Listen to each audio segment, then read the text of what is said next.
রাষ্ট্রদ্রোহের অভিযোগে করা মামলায় মঙ্গলবার বাংলাদেশ সম্মিলিত সনাতনী জাগরণ জোটের মুখপাত্র চিন্ময় কৃষ্ণ দাসের জামিন আবেদনের শুনানির কথা ছিল। তবে আদালত তার জামিন শুনানি পিছিয়ে আগামী ২ জানুয়ারি পরবর্তী জামিন শুনানির দিন ধার্য করেছেন। এদিন তার পক্ষে কোনো আইনজীবী উপস্থিত না থাকায় পরবর্তী এই শুনানির দিন ধার্য করেছেন আদালত। মঙ্গলবার চট্টগ্রাম নগর পুলিশের উপকমিশনার মোহাম্মদ রইস উদ্দিন বিষয়টি কালবেলাকে নিশ্চিত করেছেন।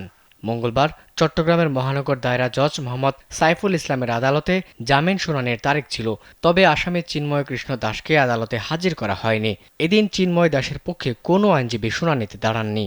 বিষয়টি নিশ্চিত করে সংশ্লিষ্ট আদালতের নাজির নেসার আহমদ বলেন, আসামি পক্ষের কোনো আইনজীবী উপস্থিত না থাকায় রাষ্ট্রপক্ষ জামিন পেছানোর আবেদন করে।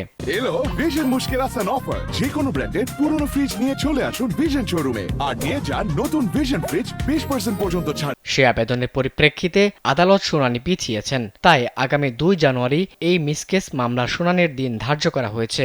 এদিকে এই শুনানিকে কেন্দ্র করে সকাল থেকেই আদালত প্রাঙ্গণে ও আশেপাশের এলাকায় নিরাপত্তা জোরদার করা হয়। আদালত প্রবেশমুখে ব্যক্তিগত গাড়ি ছাড়া সব যান প্রবেশে নিষেধাজ্ঞা ছিল। আদালতে প্রবেশমুখেই পুলিশ, সেনাবাহিনী ও র্যাব সদস্যদের সতর্ক অবস্থানে দেখা গেছে।